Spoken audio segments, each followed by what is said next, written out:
Yeah, that's exactly right. As much as we see and also we see what is posted online and what other sources say, it is very, very important for the integrity of our reporting to make sure we have those verified sources. So while we are saying this information, we do want to make it very clear that we have not had this confirmed from anybody here at this press conference here. This has all just been speculation being posted online at this point. But again, we're hoping to get that confirmed information and bring it to you guys here live.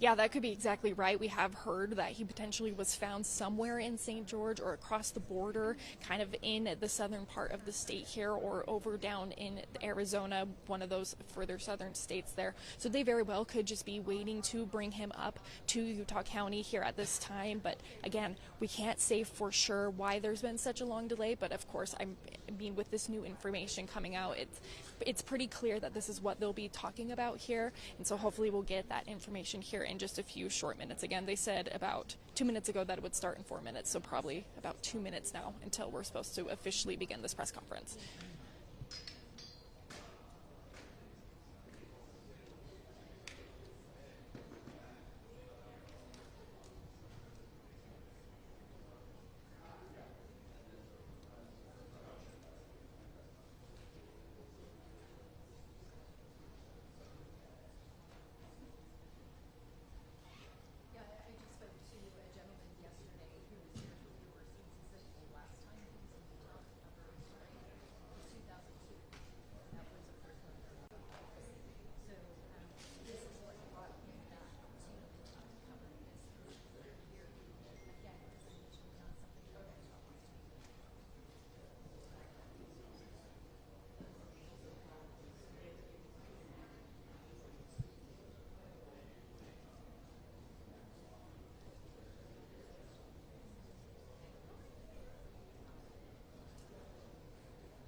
Yeah, absolutely. The entire campus is closed off right now. Obviously, we are inside a building right now, so they've opened up this section for media to come in for this press conference here. I just had my photographer, Chris, walk down the hallway a little bit to see if he can see any of the officials coming. It seems like everybody is gearing up. Again, there's a couple, looks like FBI agents and Department of Public Safety officers here also waiting for this press conference to begin. So it should begin just any moment now. Again, we're about half hour late from the new start time. They told us, they originally told us 7, moved it to 7:30, and now have pushed it now this past. We're 2 minutes almost till 8 at this point here. But I think this also goes to show just how fluid an investigation can be. Obviously, we all want to have these answers. We all want to know what exactly took place here, but sometimes we don't have those facts right away, and it does take a couple days and potentially weeks and months to truly fully understand the scope of this investigation. And they've done hard work over the past several days to bring these answers to us, and hopefully we'll be able to get those confirmation or confirmed details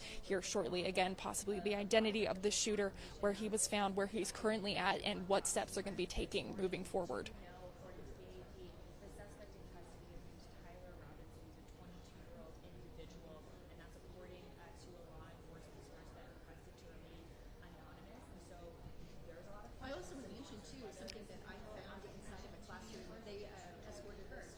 Yes, so we know, I do know that they're going to be lining up. It's currently to my left is where all the officials will be lining up, and they'll obviously go one by one and speak at the podium here. But it looks like they may be walking down, should be walking down a hallway here, just in this building. We're in the science building on, again, University or Utah Valley University's campus here. So hopefully, again, here in a couple minutes, everybody's standing. The officers with the Department of Public Safety are standing at this point. So hopefully we should be seeing, it does look like we actually have security up above us as well too. So definitely keeping this area a little bit protected too as we're waiting for these obviously very high and important officials in our government, state and federal, as they make their way here to where they're going to be speaking with us.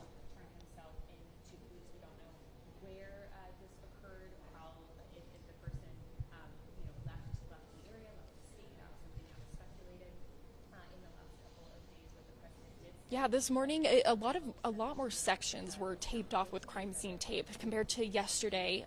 There wasn't much crime scene tape over the entire campus. Obviously, we knew the areas we were not supposed to go, and obviously we didn't know where that crime scene was, so we weren't allowed over in that section. But arriving here this morning, there's a lot more crime tape set up, and we were actually over behind the quad area, or that court area where that shooting took place, and we could still see that that tent that Charlie Kirk was sitting under is still set up at this time. It looks like they're still processing that crime scene, or at least holding it there for the integrity of the investigation. Obviously, again, waiting. This is an intense investigation here that's going to take days, and if campus is closed until September 15th, of course, if that investigation needs to continue further on campus here, I doubt they would not hesitate to further extend the closure of campus just so they can do that.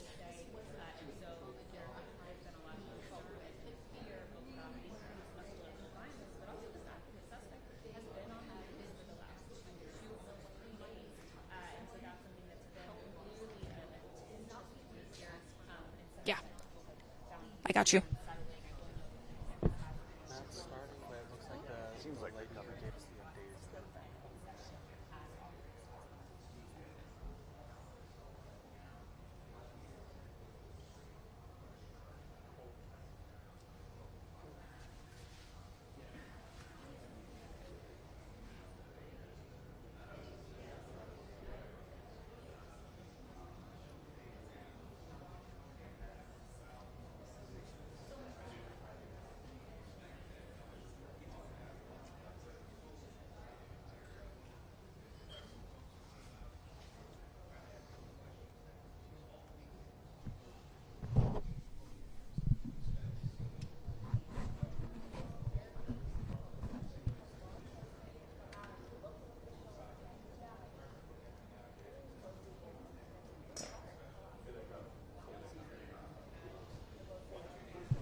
Yeah, good morning. It looks like we just had some officials potentially walk in here. Lieutenant Cameron Roden with Utah Highway Patrol, who's been the media coordinator for most of this, is also back here in this room. It seems like potentially some officials may be walking down the hallway now. I can see a couple of photographers running and taking some photos. So I think we're... President Trump, not law enforcement officials, but the president broke the news that, as you mentioned, he said there was a high degree of certainty that the suspect was in custody. Multiple sources tell CBS News that the person they have has a strong resemblance to all those images that we have been seeing. And the president actually went on to reveal some of those details that we just heard from Carter. He said that it was a minister who was familiar with this person, who recognized him, and then this minister informed the U.S. Marshal's office, and somehow after that, the family became involved, and the father convinced his son, the shooter, to turn himself in. That's according to President Trump. But obviously, Gail, there are still so many questions. Yeah, yes. Because we haven't heard from police. I would imagine, and everybody's Googling Tyler, because his name has been released. Everyone's Googling the name to find out what we can find out about this person. That's right. We see they're entering the room now. Anna, stand by for just a sec. At today's press conference, we will hear from Governor Cox, FBI Director Kash Patel, and Sheriff Mike Smith. We also have with us Utah DPS Commissioner Bo Mason, Lieutenant Governor Deidre Henderson, FBI Special Agent in Charge Robert Bowles, and local and federal law enforcement partners. Following the remarks today, Governor Cox, Director Patel, and Commissioner Mason will take questions. Thank you.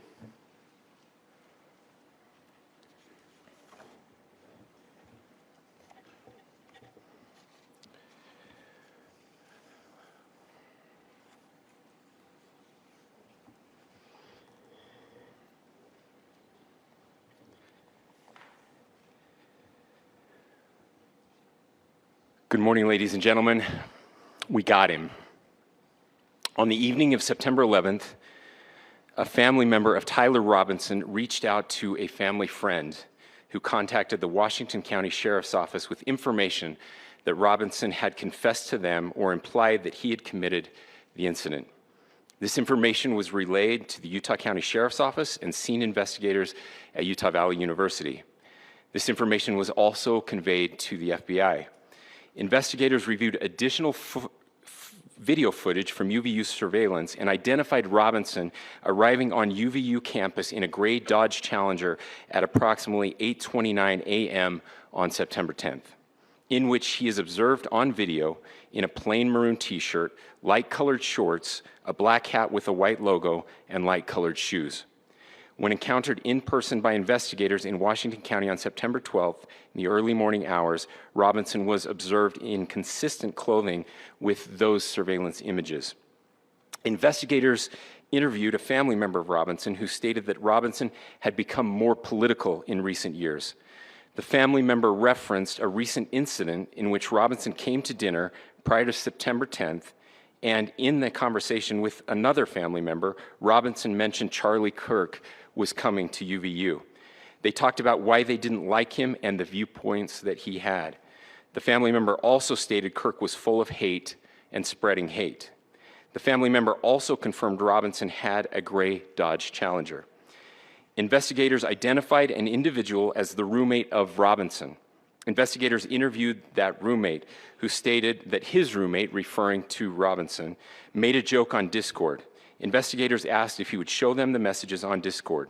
He opened it and showed several messages to investigators and allowed investigators to take photos of the screen as each message was shown by Robinson's roommate.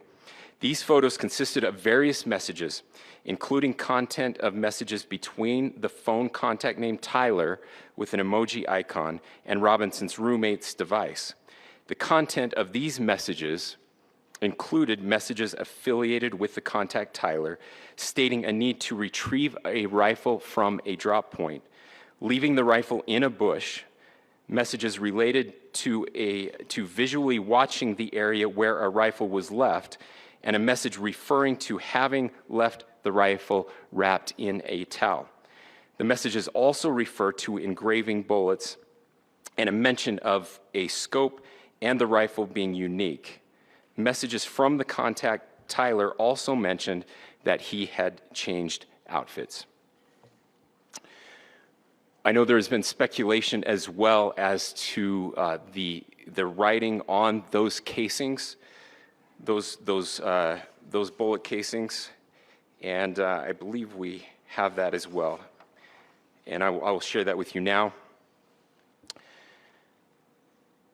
So the area north of Campus Drive Road where the suspect crossed over, you saw some of that in the video that we released last night, consists of a grassy area with trees on the edge of the UVU campus. Investigators discovered a bolt-action rifle wrapped in a dark-colored towel.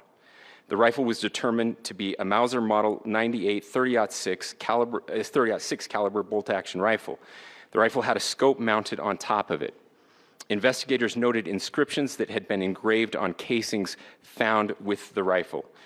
Inscriptions on a fired casing read, "Notices, bulges, capital OWO, what's this, question mark." Inscriptions on the 3 unfired casings read, "Hey fascist, exclamation point, catch, exclamation point." Up arrow symbol, right arrow and symbol, and 3 down arrow symbols. A second unfired casing read, "Oh Bella Chow, Bella Chow, Bella Chow, Chow Chow." And a third unfired casing read, "If you read this, you are gay, LMAO." We are indebted to law enforcement across the state who has worked seamlessly together, local law enforcement, state law enforcement, and our federal partners with the Federal Bureau of Investigation. We're grateful for everyone who worked together in such a short amount of time to find this person and to bring justice. I want to thank the public who has been so engaged, reviewing videos, helping us with sending in tips, and helping us get to this point. I want to thank the family members of Tyler Robinson who did the right thing in this case and were able to bring him into to law enforcement as well. I especially want to thank the family of Charlie Kirk, Erica, Charlie's parents, his children. I want us to be thinking of them as we bring justice in this case. They will be involved in that justice. We will be working very closely with them as we move through this process as well. This is a very sad day for our country, a terrible day for the state of Utah. But I'm grateful that at this moment we have an opportunity to bring closure to this very dark chapter in our nation's history. With that, I will now turn the microphone over to the Director of the FBI, Kash Patel.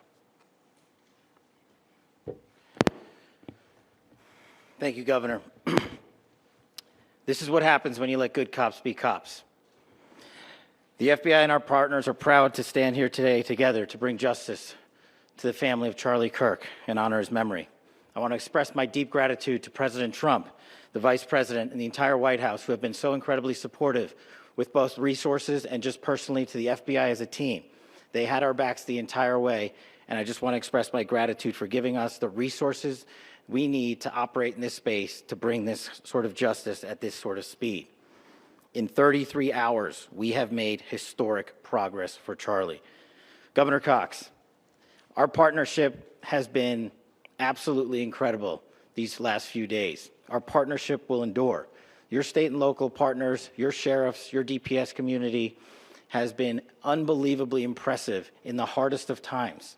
And a case like this cannot be solved, cannot be brought without partnering with your state and local authorities. The FBI has a certain role to play, and we will play that role, and we will lead out for the federal government. But Governor Cox, we are so grateful for your state partnership that led out on this investigation. A little bit of the timeline. Charlie was shot at 12:23 p.m. on Wednesday. The first FBI agents arrived on scene in 16 minutes with chiefs of police at 12:39 and secured the scene. The FBI immediately launched fixed-wing assets. We utilized these assets to transport personnel, specialty technicians, hostage rescue teams. We also utilized these assets to go back and forth from the East Coast and here in Utah to transport forensic evidence and other evidence that will be analyzed and is being analyzed at our FBI laboratories in Quantico and other laboratories, including the ATF.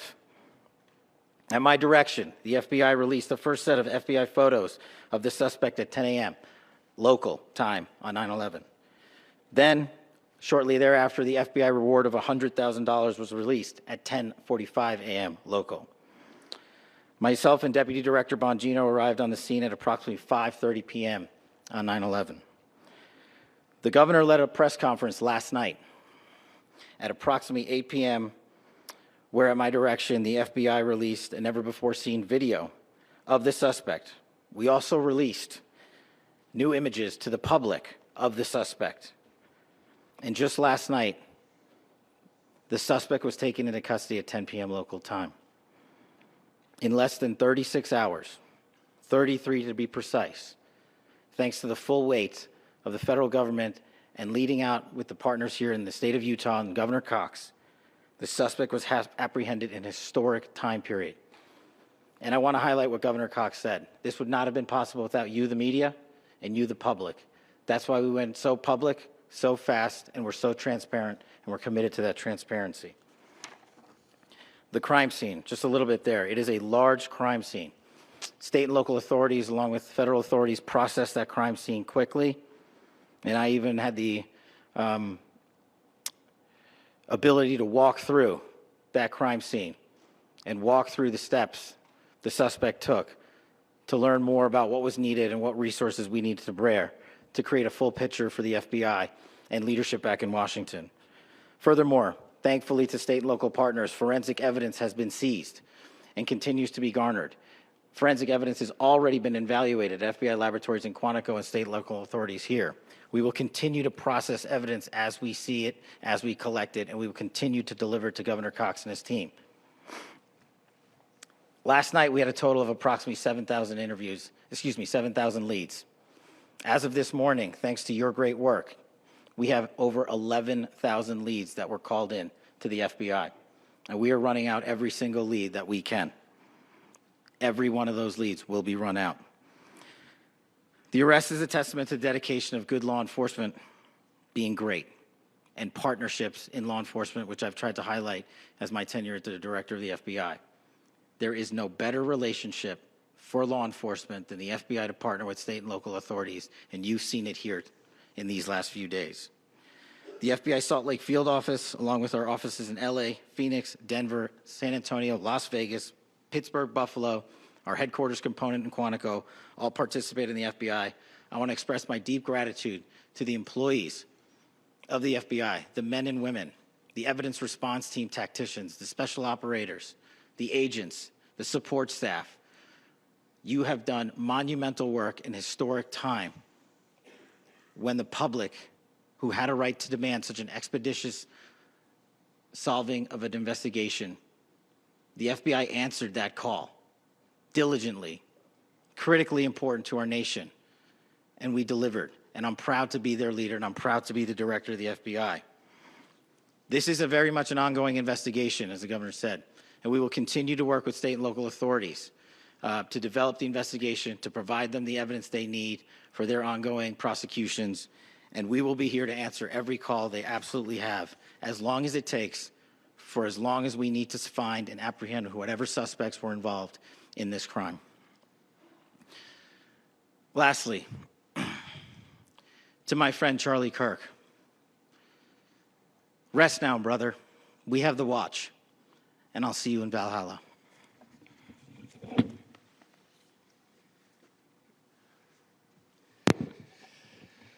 Thank you, and good morning. I would just like to take a few minutes as the sheriff to express my gratitude for everybody who has played a part in this investigation. As you know, it's been a vast, a complicated, and a very, very fast-paced investigation. You're looking at people standing up here who are running on, if they got an hour's sleep in the last couple of days, they're probably lucky. It has been very taxing. It has been so impressive, speaking on behalf of the local law enforcement, to see the cooperation that we've seen in this type of case. Across the state, sheriffs, chiefs, our state partners have stepped up and have come to the call on anything that we needed. Our county chiefs have been phenomenal. Our Utah County Attorney, Jeff Gray, who's standing up here with us, has been phenomenal in leading us through this investigation.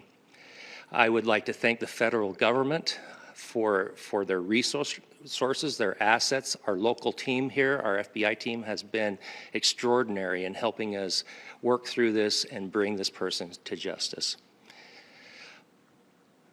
Most of all, I would like to thank the public, and specifically, I would like to thank the public who turned to prayers and who turned to positiveness for us.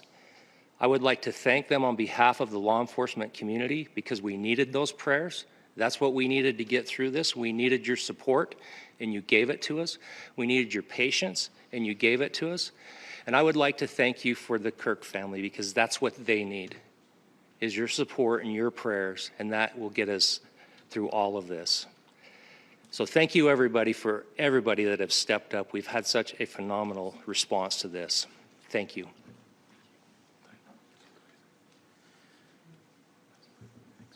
I also want to give a special thanks to the Attorney General and the Department of Justice. Their unwavering support and their commitment to justice is shown true here And without AG Bondi and Deputy Attorney General Todd Blanche and the resources they brought to bear, we would not have been able to complete our mission. And I just want to say special thanks. It's an honor to be a part of the Department of Justice. Thank you again to our incredible law enforcement team who has worked so hard. Sheriff, I got a solid 90 minutes last night, so I'm probably the most well-rested person up here. Ladies and gentlemen, I get the microphone, so I hope you'll permit me a moment just to share a few more thoughts about where we are and how we got here and maybe a little bit of where we go from here. I don't want to get too preachy, but I think it's important that we, with eyes wide open, understand what's happening in our country today. I've heard people say, well, why are we so invested in this? There's violence happening all across our country, and violence is tragic everywhere. And every life taken is a child of God who deserves our love and respect and dignity. This is certainly about the tragic death, political assassination of Charlie Kirk. But it is also much bigger than an attack on an individual. It is an attack on all of us. It is an attack on the American experiment. It is an attack on our ideals. This cuts to the very foundation of who we are, of who we have been, and who we could be in better times. Political violence is different than any other type of violence for lots of different reasons. One, because in the very act that Charlie championed of expression, that freedom of expression that is enshrined in our founding documents, in having his life taken in that very act, makes it more difficult for people to feel like they can share their ideas, that they can speak freely. We will never be able to solve all the other problems, including the violence problems that people are worried about, if we can't have a clash of ideas safely and securely. Even, especially those ideas with which you disagree. That's why this matters so much. Over the last 48 hours, I have been as angry as I have ever been, as sad as I have ever been. And it was, as anger pushed me to the brink, it was actually Charlie's words that pulled me back. I'd like to share some of those. And specifically right now, if I could, I need to talk to the young people in our state, in my state, and all across the country. As President Trump reminded me, he said, you know who really loved Charlie? The youths. And he's right. Young people loved Charlie, and young people hated Charlie. And Charlie went into those places anyway. And these are the words that have helped me. Charlie said, when people stop talking, that's when you get violence. He said, the weak can never forgive. Forgiveness is the attribute of the strong. The only way out of the labyrinth of suffering is to forgive. Welcome without judgment, love without condition, forgive without limit. He said, always forgive your enemies. Nothing annoys them so much. A few months ago, I referenced this last night, Charlie posted to social media, when things are moving very fast and people are losing their minds, it's important to stay grounded. Turn off your phone, read scripture, spend time with friends, and remember, internet fury is not real life. It's going to be okay. He again said, when you stop having a human connection with someone you disagree with, it becomes a lot easier to commit violence. He said, what we as a culture have to get back to is being able to have a reasonable agreement, where violence is not an option. Now, again, to my young friends out there, you are inheriting a country where politics feels like rage. It feels like rage is the only option. But through those words, we have a reminder that we can choose a different path. Your generation has an opportunity to build a culture that is very different than what we are suffering through right now. Not by pretending differences don't matter, but by embracing our differences and having those hard conversations. I think we need more moral clarity right now. I hear all the time that words are violence. Words are not violence. Violence is violence. And there is one person responsible for what happened here. And that person is now in custody and will be charged soon and will be held accountable. And yet, all of us have an opportunity right now to do something different. I want to thank my fellow Utahns. This bad stuff happens. For 33 hours, I was praying that if this had to happen here, that it wouldn't be one of us, that somebody drove from another state, somebody came from another country. Sadly, that prayer was not answered the way I had hoped for, just because I thought it would make it easier on us if we could just say, hey, we don't do that here. And indeed, Utah is a special place. We lead the nation in charitable giving. We lead the nation in service every year.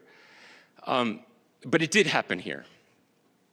And it was one of us. But I want you to look at how Utahns reacted the last 2 nights. There was no rioting. There was no looting. There were no cars set on fire. There was no violence. There were vigils and prayers and people coming together to share the humanity. And that, ladies and gentlemen, I believe is the answer to this. We can return violence with violence. We can return hate with hate. And that's the problem with political violence, is it metastasizes, because we can always point the finger at the other side. And at some point, we have to find an off-ramp, or it's going to get much, much worse. But see, these are choices that we can make. History will dictate if this is a turning point for our country. But every single one of us gets to choose right now if this is a turning point for us. We get to make decisions. We have our agency. And I desperately call on every American, Republican, Democrat, liberal, progressive, conservative, MAGA, all of us to please, please, please follow what Charlie taught me. I'll just conclude with words I share often from a friend and author, Yuval Levin, who was asked if he was optimistic about our country. And he said, I'm not optimistic. He said, I hate optimism. Like, that sounds bad. But he said, optimism is a vice. It's this idea that good things are just going to happen. And he said, in the history of the world, good things have never just happened. He says, I'm not optimistic, but I am hopeful. And hope is the virtue that sits between the vices of optimism and pessimism. Hope is the idea that good things are going to happen because we can make them so. I still believe in our country. And I know Charlie Kirk believed in our country. I still believe that there is more good among us than evil. And I still believe that we can change the course of history. I'm hopeful because Americans can make it so. Ladies and gentlemen, we're happy to answer any questions you might have. Governor, can you please speak to whether the suspect is speaking with authorities and his demeanor, Tyler I cannot speak to that. I cannot speak to that right now.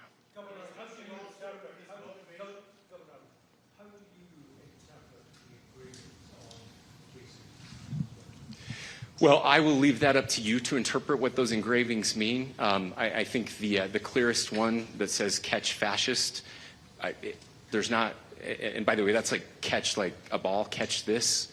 That's I think that speaks for itself. So you talked about this level of hatred that this person expressed to their dinner.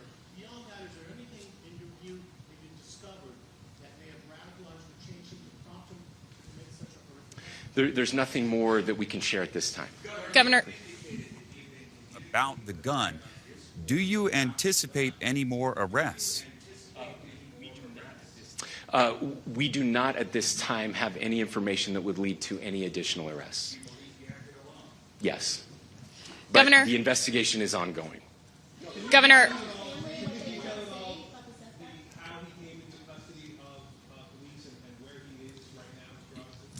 Yes, so right now, Mr. Robinson has been booked into the Utah County Jail.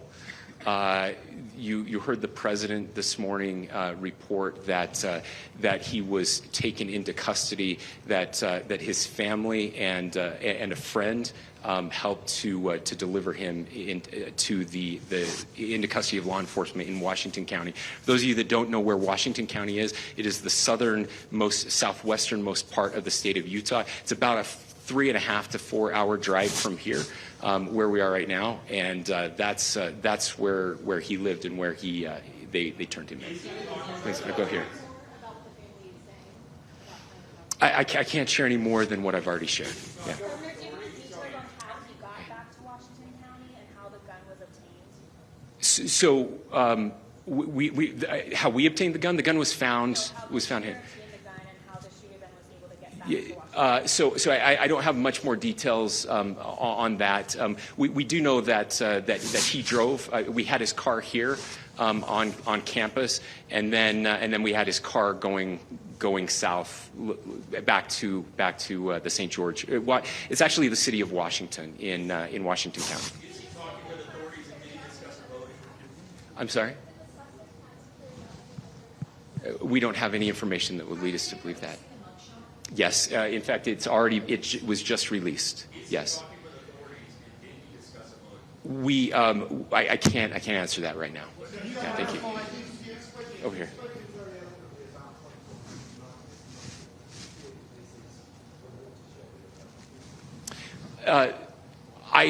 I absolutely believe that this is a watershed in American history. Yes. The question is, what kind of watershed? And that chapter remains to be written. Is this the end of a dark chapter in our history, or the beginning of a darker chapter in our history? Look, I mean, if you look at true political assassinations in this country of someone of this stature, this feels a lot like the late 60s, and having one so gruesomely displayed on camera in all of our hands and in all of our pockets. We are not wired as human beings biologically, historically. We have not evolved in a way that we are capable of processing those types of violent imagery. And by the way, we've seen another one with a gruesome stabbing very recently that went viral. This is not good for us. It is not good to consume. Social media is a cancer on our society right now. And I would encourage people to log off, turn off, touch grass, hug a family member, go out and do good in your community. That is happening, and it's happening organically right now. I had a friend in a small city in Utah who said, we're getting together, the Republicans and Democrats in my little town are getting together to have a discussion last night, just to find a way to find their better angels. So yes, this could be, I mean, again, you have to go back to JFK to have seen a video live of something like this happening. I wasn't born until 1975, but I know that things were really dark in the late 60s. Sorry to some of you. I know some of you were there. This is our moment. Do we escalate, or do we find an off-ramp? And again, it's a choice. It's a choice, and every one of us gets to make that choice. Two more questions right here. Could we clarify that the release of those enhanced images at 8 p.m., the timeline that Director Patel gave us, led to the arrest at 10 p.m.? Is there a direct connection between those two events? I cannot comment if there is a direct connection or not, but all I can say is that that through some process, the family came to know that this had happened. One more thing, Governor. Could you just clarify the clothing issue you mentioned earlier? Was he changing outfits? Correct. Yes. So when he's first spotted on campus, he has different clothing on, and then he changes clothing on the roof, and then changed back into that clothing at some point, so that when he was apprehended, when he was arrested, the clothing matched the clothing he had on before the shooting here at UVU. Last question here. Yes. Suspect was from Utah. Can you kind of tell us a little bit more about where was he a student here at this university, and is there any history of this? Yeah. So I don't have any information on the mental illness part. He was not a student here at UVU. He was living and had lived for a long time with his family in Washington County, in the southernmost part of our state. Thank you, everyone, for your great work in getting this information out. I would just say, process-wise, this may be important. I know many of you aren't familiar with the process in Utah. I think it's important that you understand that. Basically, we have 3 days for charging documents to be filed. A CI will be filed. We'll have more information then, more detailed information as those charging documents are filed in preparation for a preliminary hearing. So 3 days. So we would anticipate then that early next week those charging documents will be filed. We will obviously be working. The county attorney will be working very closely with Mr. Kirk's family as those documents and decisions are prepared and made. Thanks, everyone.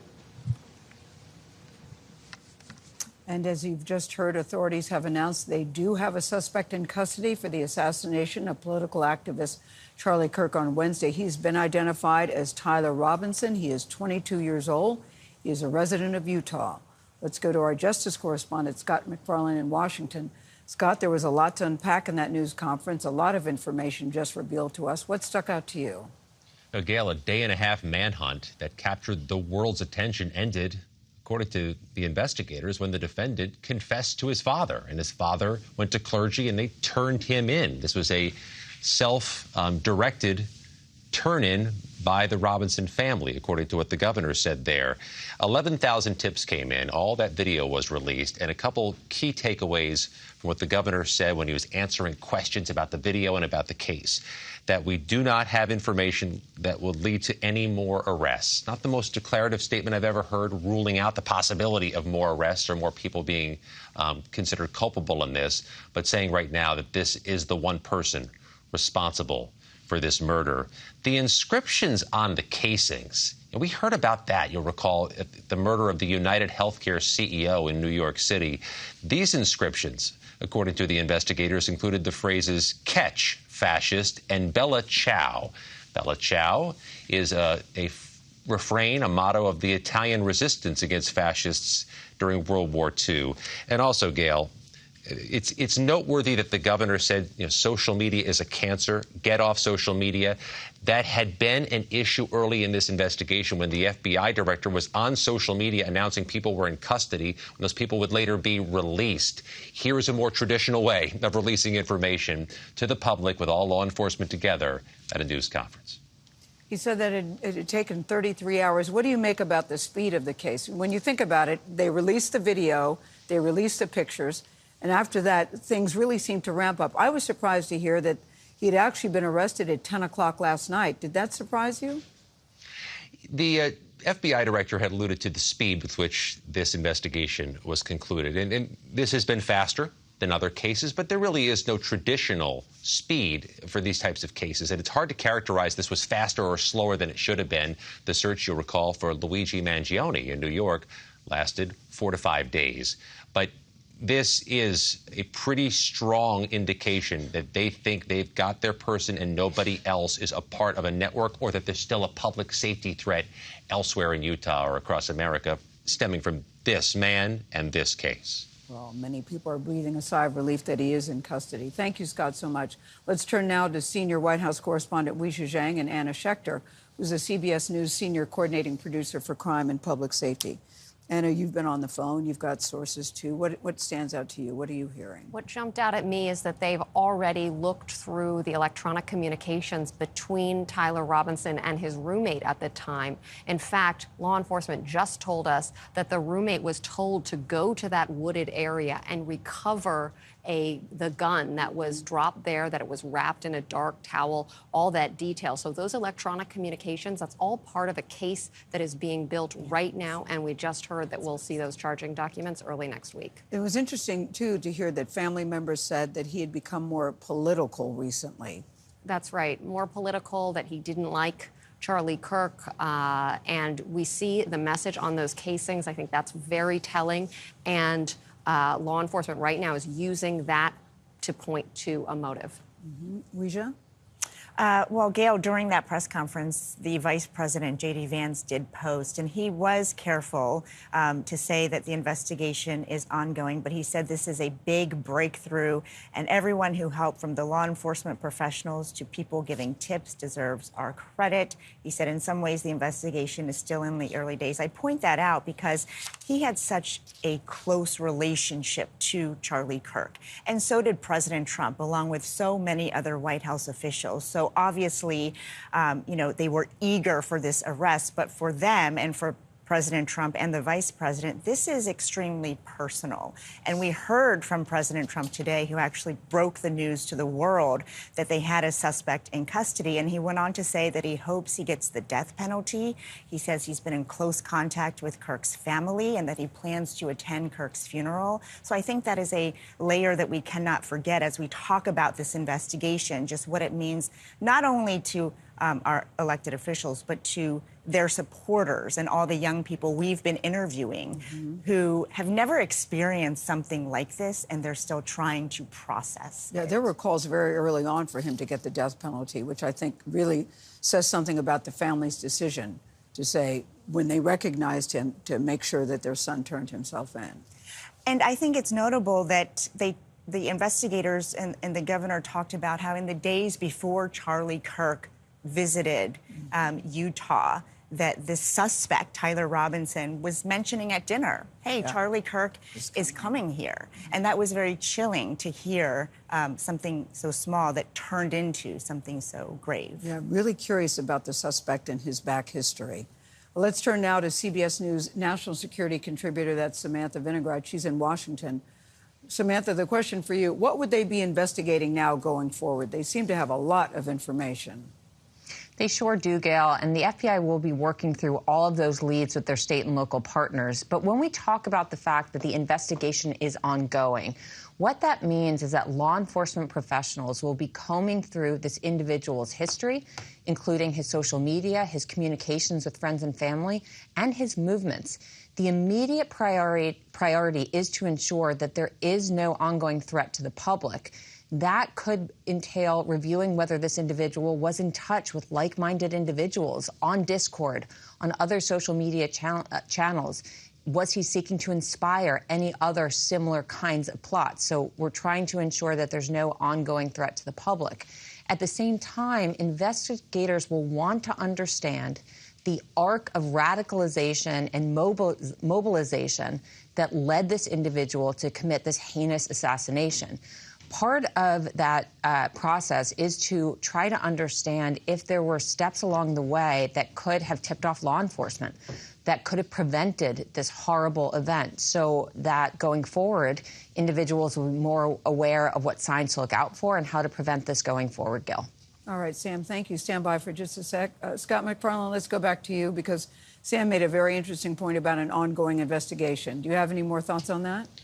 Yeah, law enforcement sources say there's a good probability, if not a likelihood, there will be both local and federal charges brought against Tyler Robinson. A bit of redundancy there in the legal system. The federal charges would begin with a criminal information, then likely a detention hearing or a preliminary hearing. You can bet the farm the government will seek detention in this case, considering the scope and size of the charges. But it's worth emphasizing that federal criminal proceedings are measured in months and years, not days and weeks. Federal criminal cases span years, and we heard the president already pre-butting that timeline, saying he'd like to see faster trials, and that's going to cause some controversy in itself, that type of argument ahead of a criminal proceeding. All right. Thank you very much, Scott. Now let's bring in Carter Evans, who was at the news conference. Carter, what questions are you hearing that are still left out there in Utah? I know so many people are so relieved that they have somebody in custody. Right, and that's the primary thing here. But now as we look into how this all unfolded, you know, the main question I have right now is the involvement of other people and when they knew, specifically this Discord conversation with a friend. Did that friend inform law enforcement that this had happened, or did they interview this friend after he turned himself in? That's a big question I have right now. And I asked the governor if they expected any other arrests or if he acted alone. He said they believe he acted alone, but it is still under investigation, and that could change. So that is pretty interesting there. I also have another question, too. He mentioned that they have received to date 11,000 tips. That is just astronomical. A lot of information has come in. And I'm wondering, were they able to identify this individual, this suspect, before he turned himself in? Were they on his trail already? That is not clear at this point, if it was some of those tips that panned out or if it was simply his father bringing him into the U.S. Marshal's office. So we've still got a lot to clear up here, and we're going to learn a lot more next week. He said they've got 3 days to prepare the charging documents. So basically, that's going to put them into next week, where we hear a preliminary hearing. When we get those charging documents, we're going to be able to see a lot more about what they knew when they made this arrest. I know, Carter, thank you. I was struck, too, by Governor Cox, his words to the young people, to say we all have a choice now to make a different choice. We now have the option. Politics feels like rage. It doesn't have to be this way. Carter, we thank you. Scott, Anna, Weija, Sam, we thank all of you for joining us. Just to recap for you, if you're just tuning in, authorities have confirmed the arrest of a suspect in the assassination of political activist Charlie Kirk. The suspect has been named. He is 22 years old. His name is Tyler Robinson. He is a resident of Utah. He was not a student at the school, they tell us. Robinson's family and a friend were involved in persuading him to surrender. Our coverage will continue, of course, throughout the morning on our streaming channel, CBS News 24/7. There, of course, will also be more on your local news station, and tonight on the CBS Evening News. Many of you will now return to CBS Mornings. This has been a special CBS Special Report. I'm Gayle King here in New York.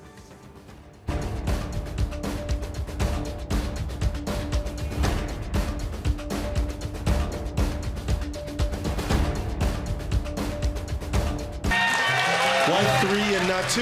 Is it just a gut feeling? My guts talk a lot. Okay, well, keep that to yourself. Let's see what's behind curtain number 2. It was a sketch living room.